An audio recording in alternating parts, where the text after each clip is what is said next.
Good morning, friends. Welcome to today's episode of the Voices for Change radio show, hosted by filmmaker Tracy Schott on the Inkandescent Radio Network.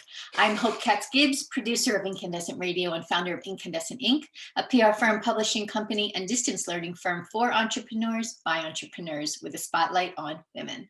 I'm honored to be part of Tracy's mission to put an end to domestic violence around the globe through her international project, Voices for Change. Every week, Tracy's show shines a light on someone in the domestic abusive community who will educate us and help us know how we can be part of the change we wish to see in the world. Case in point is today's guest, Doreen Hunter, co-owner of America's Conference to End Coercive Control, a horrifying situation that too many people find themselves in. Her conference starts this Sunday, January 31st. It's all online this year, and you can learn more about it at www.theacecc.com. In fact, this marketing maven who specializes in politics and activism is actually a victim of this horrible, horrible situation, as we'll learn in today's show. So I'm going to turn it over to Tracy. Thank you so much for being here, Tracy and Doreen. I look forward to hearing your conversation. It's been great to engage with other people's projects and learn about all of the activism that is going on in this world. And I ran across Doreen. I don't know. I just found her on the internet.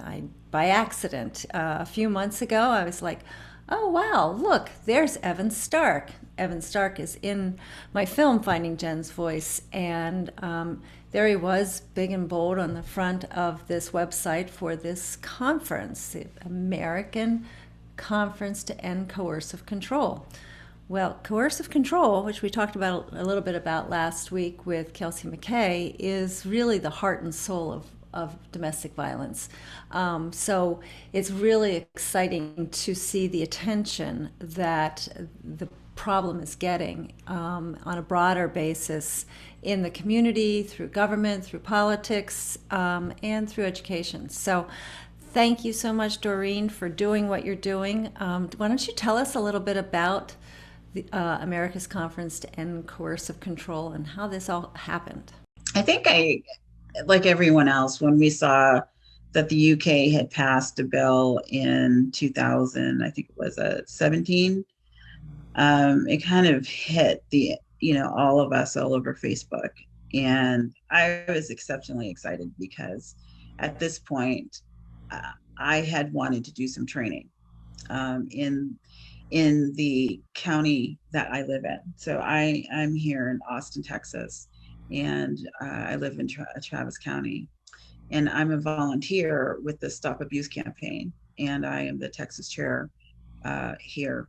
And so, and that is my goal, is to do education as a victim going through the court process and trying to, at the time, protect my toddler, from the abuse that she was going through. I knew just the tip of information, and I was sharing that information just on childhood development and what should take place.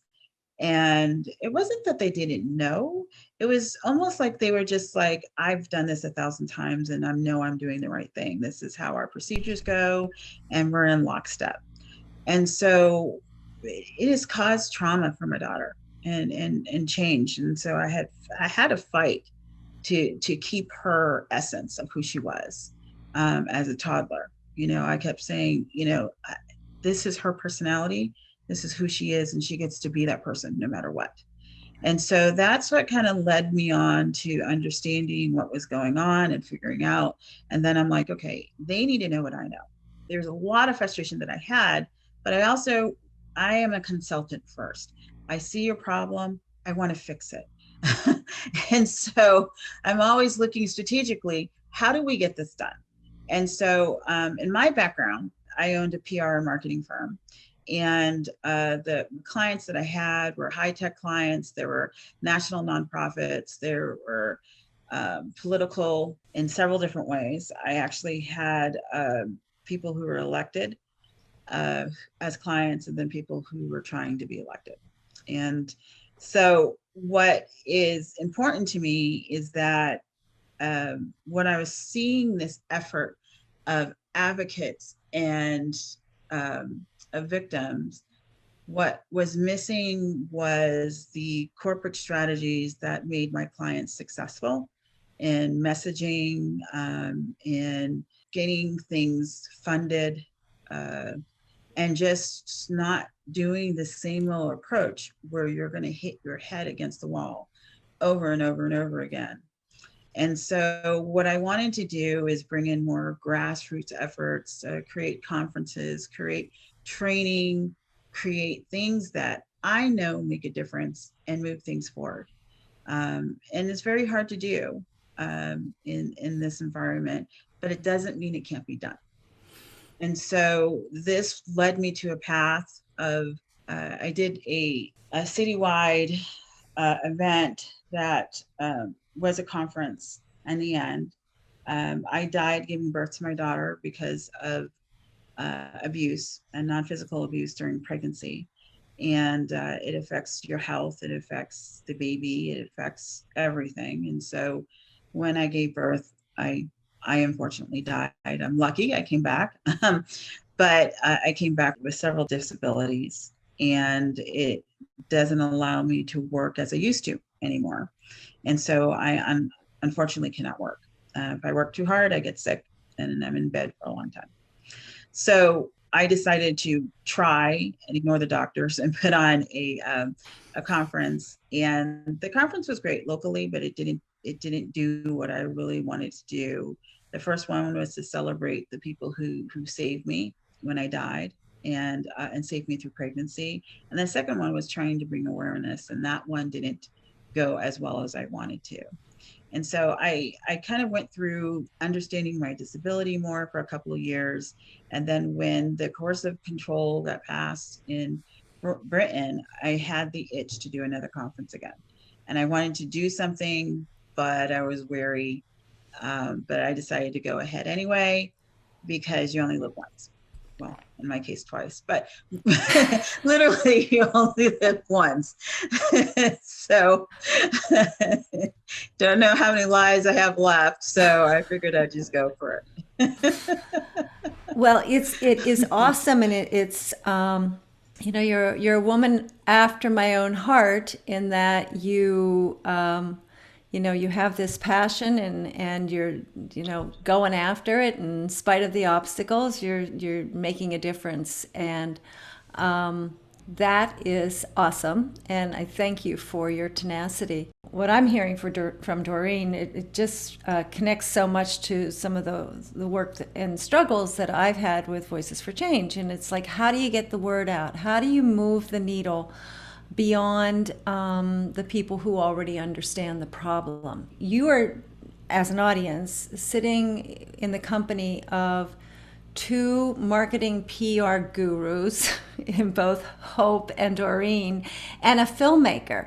And we all come at it with our own backgrounds and experiences, but we're all passionate to see that we get the word out and help people understand what intimate partner violence really looks like, and to help people get past the idea of broken bones and black eyes. And so I think it's really, you know, we talk about coercive control, that's the name of your conference. But Doreen, how about giving the audience a little bit more information about what coercive control really is? Coercive control is a systematic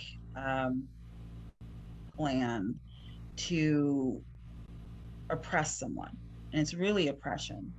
And it is covert. It sometimes is overt, but mainly it is a system to ensure that the person is under someone else's belief system and control. So it can be something as ensuring that that person eats the way that they want them to eat. So many victims of coercive control have been known to be starving, not able to eat food that they enjoy and they like. And so when they leave the relationship, they're retraining themselves to eat normally like they used to again. You have people who are coercive controlled financially, where they work a full-time job and all of their money is actually given to the person who's controlling them. And then there's also, I'm sorry, I'm being interrupted by a little 7-year-old. And Advantages so, of working from home. yeah, it's exactly, we're all working from home. And so there's many aspects of coercive control. And what we see is, when it comes to coercive control, it is not just people who are living in the same household. There are other ways for coercive control to occur, which is in post-separation, where it is co-parenting, even if there's stalking. And I think Laura Richards, one of our keynote, that just has a big win with a stalking law and program in the UK. But many people may leave the relationship, but they're still being stalked with phone calls by third party, maybe a relative that has really become close with their abuser, and they're using that third party to control them, where every move that they make, who they date, what they do is being monitored and criticized, in the absence of that person. So coercive control is very deadly. It's an emotional and psychological abuse. And it changes the person. And, it can create suicide. And one of the things that we talk about is that within coercive control, some leaving a coercive control person is very deadly. In some instances, it causes, murder, death. So it is not something that people should ignore. It is in every part of abuse, and it is very dangerous. Having been in that experience yourself, what's it feel like to be on the inside of it? I feel like a lot of people just don't recognize what coercive control is, because it's kind of insidious. It doesn't happen all at once. It happens over time until you get to a place that, I've talked to survivors who say, I just, when I got to a place where I didn't even recognize myself, because that behavior had changed them from the outside in. Can you speak to that a little bit? Oh yeah, definitely. I am blessed with some of the best people who love me and care for me from my previous life. So I had 41 years free of coercive control. And within those 41 years, I've met some amazing people who love me and know me for me. They know me from before the abuse. And when they saw me changing and becoming very distant and isolated and negative and just really having a hard time, because I was watching my daughter deteriorate, and I was learning for the first time that our justice system wasn't what I thought it was, and also being a target of people within the justice system being very unfair, and it's not just unfair, unconstitutional. It's let me make that distinction, because it's not like, oh, they didn't want to share the other half of their cookie. It's a little bit beyond that. We're talking about not following the law and basically being unconstitutional and allowing fraud upon the court.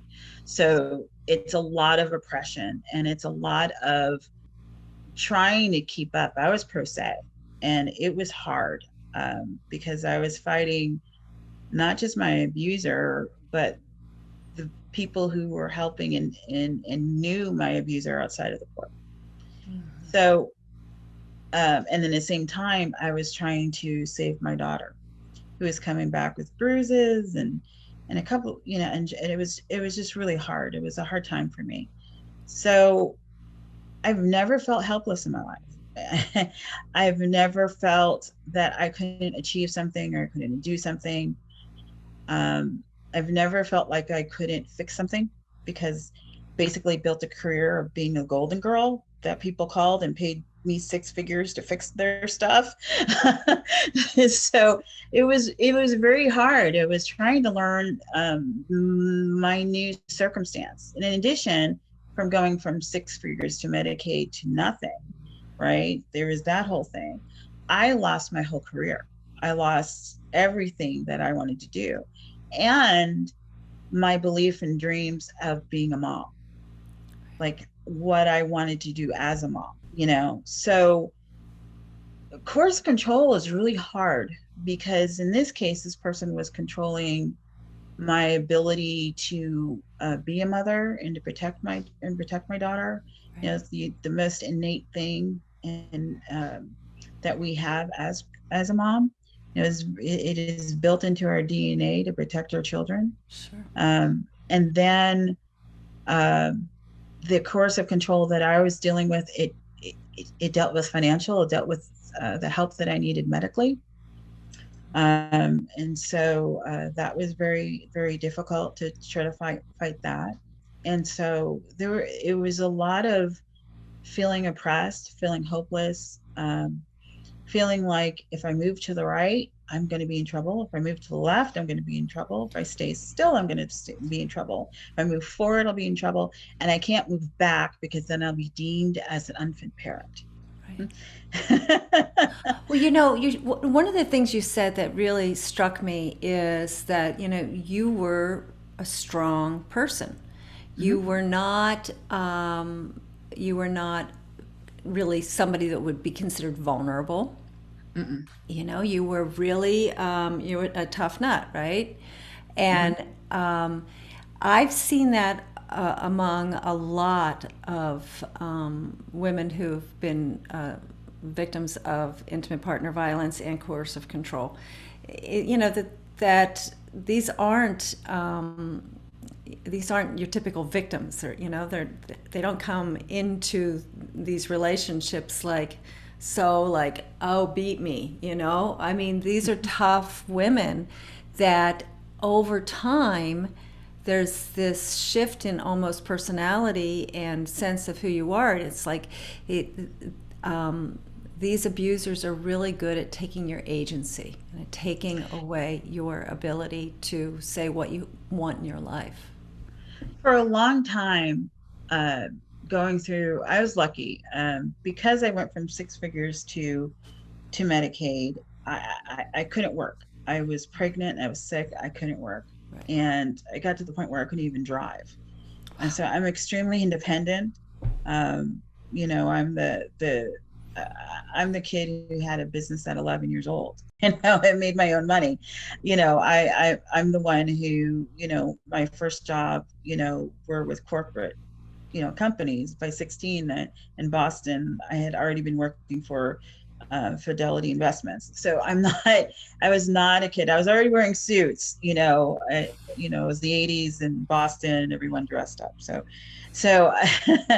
I had a sense of being of where I wanted to be and in life and what I wanted to do very early in life. So for me to be on any type of government assistance was the most embarrassing, shameful, disgusting thing. And my abuser knew that and used it against me and would say things like, well, people like you. And as a minority, on top of that, that connotation is just immeasurable in pain and in shame and Shame. in all of it. And I Mm-hmm. cannot tell you the how much it took from me because I was in something that I never thought I would ever be in. And I was embarrassed about the decision that I made to be in this situation.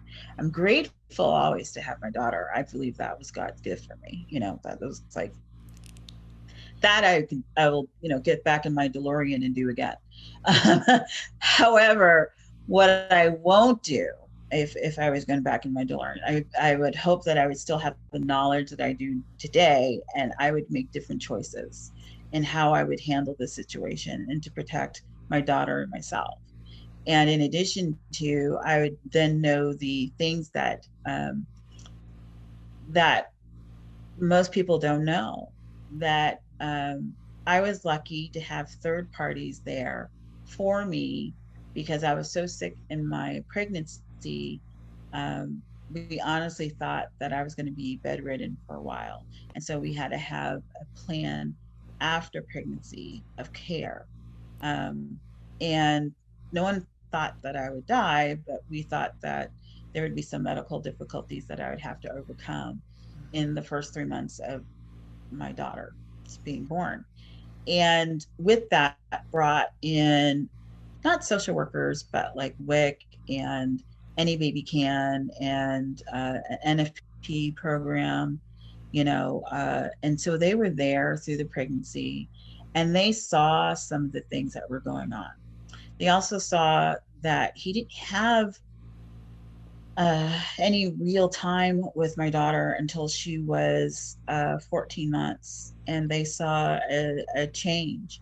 And they were the ones who were raising the red flags on things that I just didn't know and I wasn't seeing. And so at the same time that they were helping me, not that I needed help to learn how to raise my daughter, but because she was so sick, we worked together as a team to help me, figure things out as I was still sick.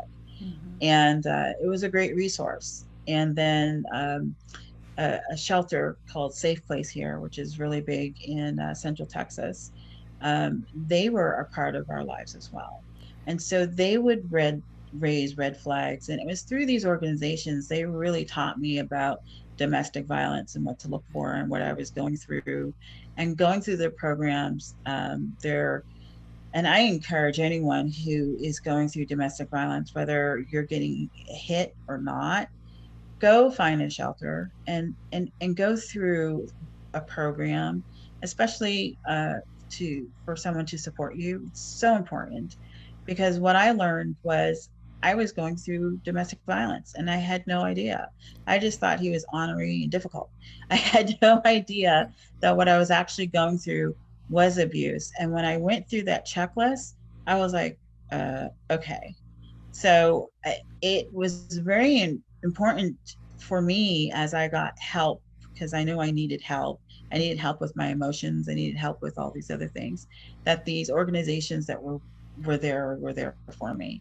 And it was because that they were there for me, they came to court and they testified and they helped me, save my daughter better than most victims do. When they usually lose their children to their abusers. At least I haven't. I only have to co-parent.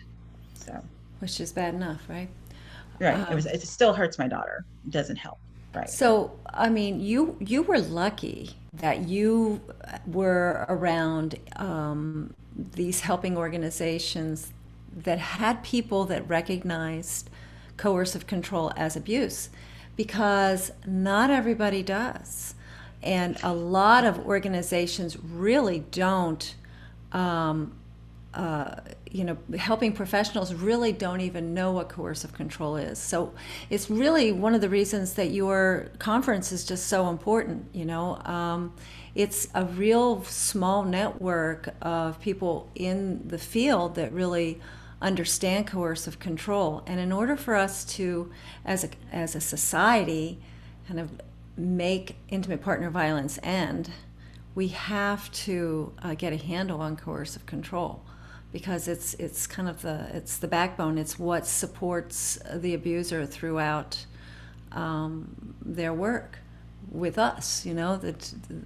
So I think it's really, really important, the work that you're doing. So why don't we talk a little bit about this conference and kind of what makes it different, and what we can expect, and the work that you're going to continue to do even once this weekend's over. Well, what makes this conference different is it's about collaboration and education. I'm a big person on working together, and we can't continue to work in silos in the domestic violence and rape and sexual assaults. We can't do that anymore. We need to come together. Coercive control is in all of these areas, and we need to understand what coercive control really does to a person, to families. And so my conference is to help create solutions.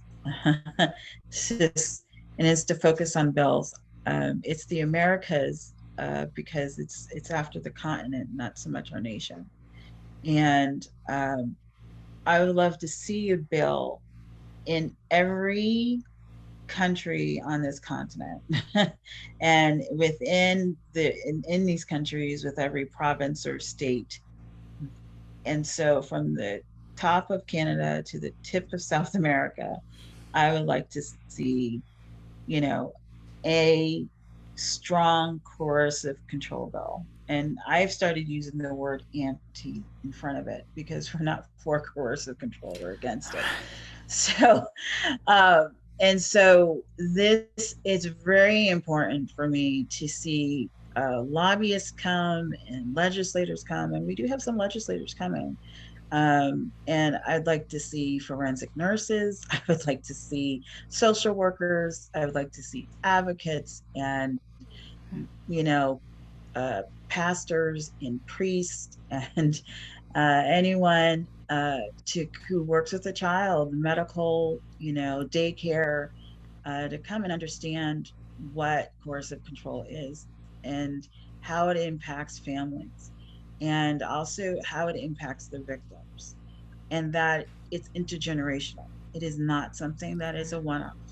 It comes down through families. And so when you're looking at the actual conference itself, we have 4 tracks, and our tracks talk about history because it's important for us to understand where we're going if we understand where we come from, and understand that throughout history we have made, some strides, but we don't understand what's at the core of it.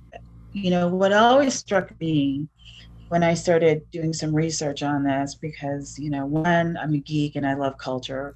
And if I wasn't an advocate, I would be a genealogist working on everyone's background and lineage. And so I love it. And I love the whole DNA thing. And I'm always trying to figure out like how things work and how, how people are influenced by things. And so I'm a big classic geek about, I just outed myself about history. and so one of the things that I was understanding coercive control, that this was all oppression. It's all a part of the oppressive, nature that we have. And where did we get this? Because we see it in social injustice, right? We see it when victims come to go to the police for help. We don't get the help that we actually need. And we actually have a workshop on that. So when we kind of look at that, we're recognizing that there's a history of this, and how did it start and where did it start? And so we go beyond that and we start peeling.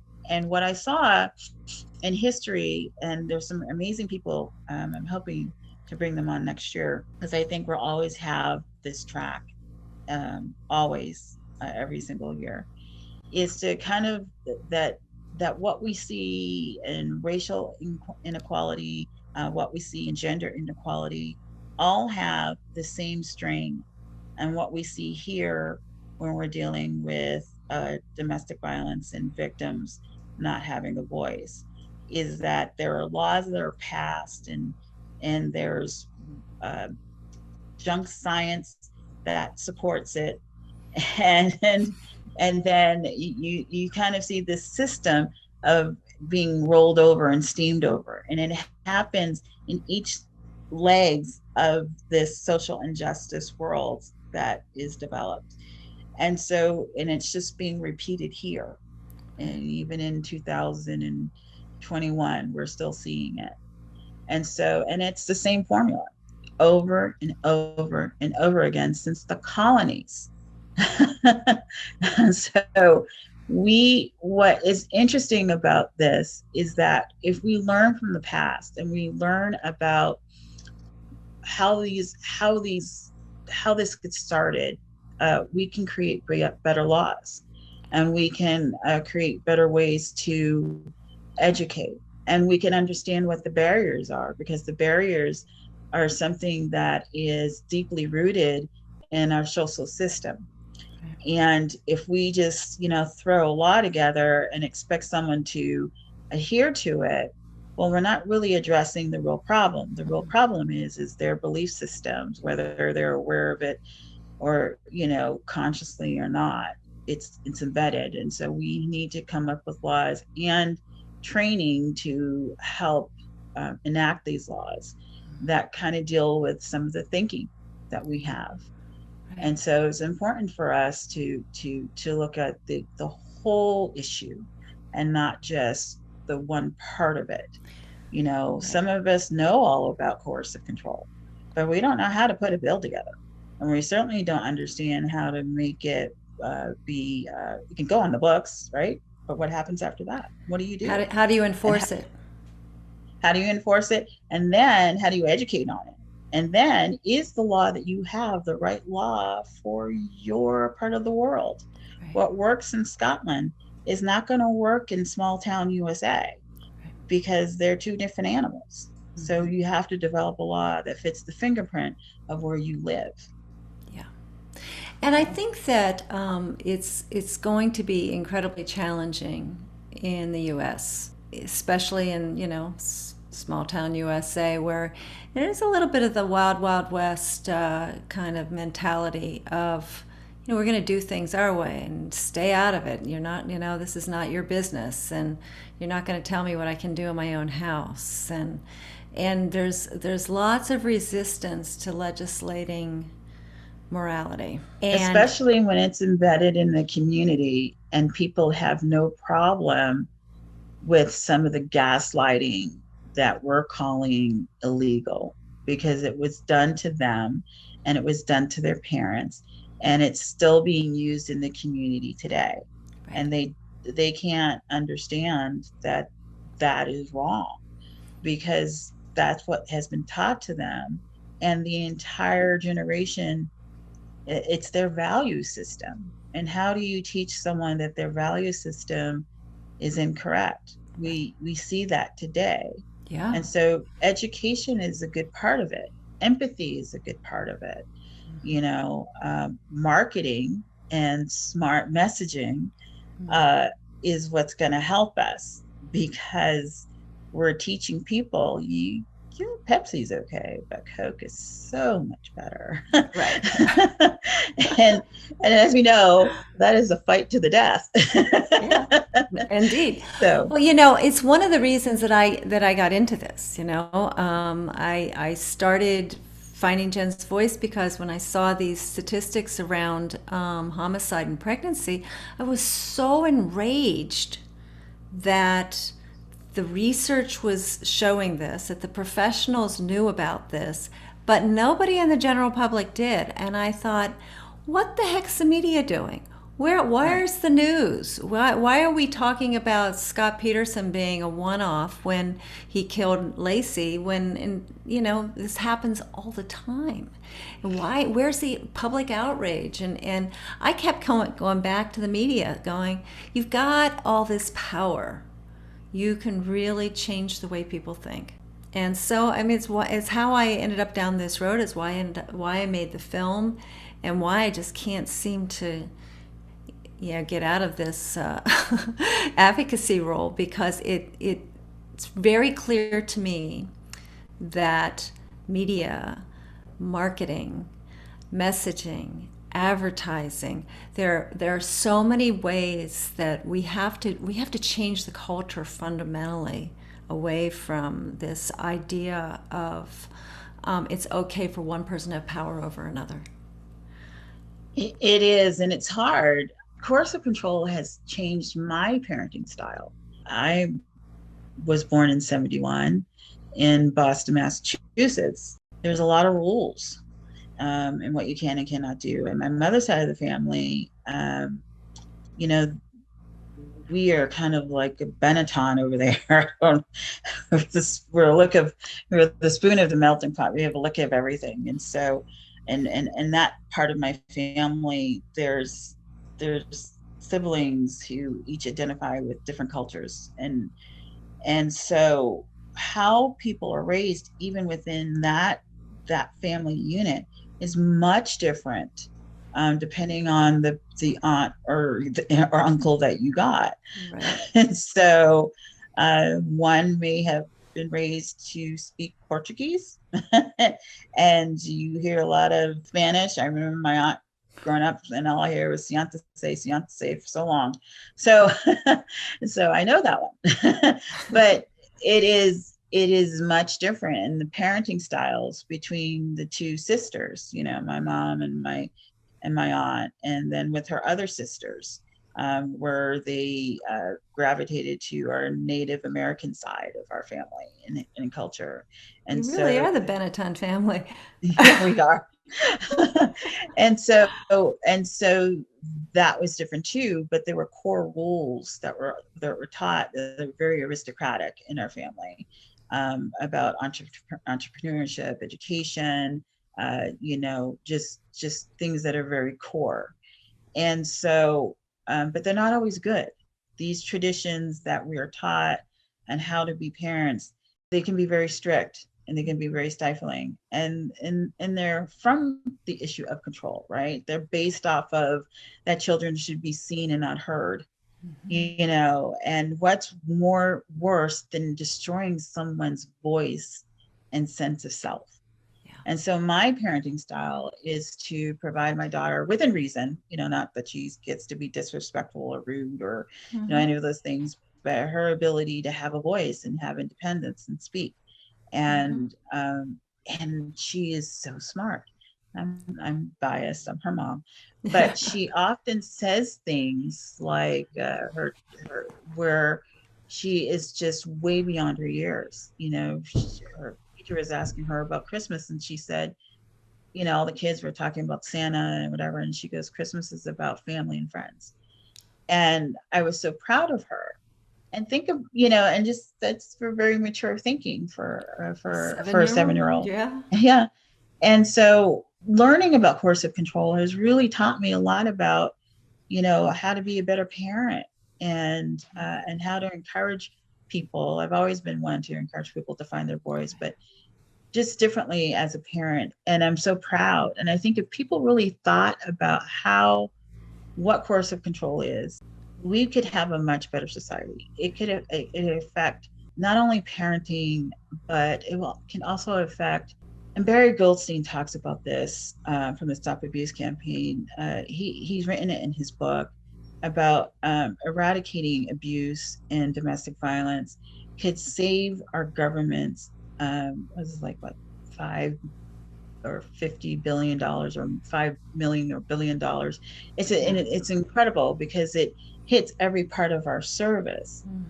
By addressing coercive control, we're pretty much addressing the core of what abuse is. It could take a strain off of the courts. It could take a strain off of, and we're not just talking about family court.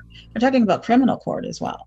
Absolutely. We're talking about, the trauma that we will see when we're talking about anything from mental health, as we're talking about diseases, because we know that, all of this creates autoimmune diseases. We're talking about schools. Substance abuse. Yeah, substance abuse, but especially, special education in schools. When you're talking about pregnancy, there's been a ton of research that talks about how coercive control in pregnancy will change a child's brain. It also creates anxiety and autoimmune diseases, higher chance for cancer and other deadly diseases as adult. It shortens their lifespan for 20 years. So when we see the effect of what coercive control can do to our society, it's very important. And this is why that after the conference, this is one of the things about this conference that's so great, and that is distinctive, is that we don't have the conference and boom, that's all there is. You have 2 days and off you go, right? And hope you remember something. Right. Good luck. We're really going to be there to support people because it's a lot of information. One of the things that is important for us is for attendees to have support afterwards. And so one of the things that we're doing is that we're recording the entire conference, and they get to come back, except for the keynotes. We're recording the entire conference and all of the planning, panel discussions and all of the workshops. You get to come back and listen to over and over again for an entire year, right? Oh, that's amazing. And then the next thing that we're doing is that we're creating a library of coercive control. And so it is free and open to those who have paid tickets and are attendees, or tickets and are attendees. And so they get to go to that library and read and learn more so they can create programs in their communities that will be helpful for them. And also, what's really great about this library is that they have a free year to look at it, learn from it, understand it, and then after that, the other thing that we're doing is we're going to be doing series of webinars, and we have our ACC journal where speakers and presenters will be putting in their articles. So it will be open to the public, and it should offer more information to attendees that weren't discussed during the workshops. And so we have a lot of supporting things that are happening afterwards and programs. And we really want to get down to the one-on-one basics for those who are novice, and help people find their voice. And then, of course, we're showing your wonderful film. And so we want to make sure that people are well educated and they understand the importance and all the things that happen with domestic violence and coercive control. So this Thank you so much for the efforts that you're going through and offering that on a long-term basis, because as you said, you can get, wound up for a couple of days when you're at a conference, and then it goes away and you can be overwhelmed by the whole enormity of the problem and kind of lose energy, lose faith. So we need that ongoing support, and we need to build this community that understands coercive control and can make it go away. So thank you, Doreen, for being a part of this. I'm so grateful to be able to talk about this. There's one thing that I would like to encourage everybody is that you do not have to be an advocate to be powerful. You just have to be yourself. And there is no reason that you have to do the path that I'm taking. You just have to do what's right for you. And just as you are, whether you help one person or 20 or a couple of thousand, you're powerful as yourself. And you're speaking to authenticity, and I think that that's really important because we all have our authentic power, and Hope would be a great person to talk about that. So I'm going to sign off. I do want to encourage people to go to the acecc.com. Gotcha. Yeah. And we will post that along with the posting of this show. And people, even though they might not make it this weekend, they can continue to support you and follow the work that you're doing, which is so important. So thank you so much. Look forward to seeing you again this weekend. Yes, definitely. And thanks for having us. Yes. Oh, thank you. And thank you so much. Thank you, Tracy Schott, the host of the Voices for Change radio show on the Incandescent Radio Network. And thank you, Doreen Hunter, for all the work you're doing. We are sorry for your struggle, but we are all better for the activism that you are sharing. And hello, adorable daughter.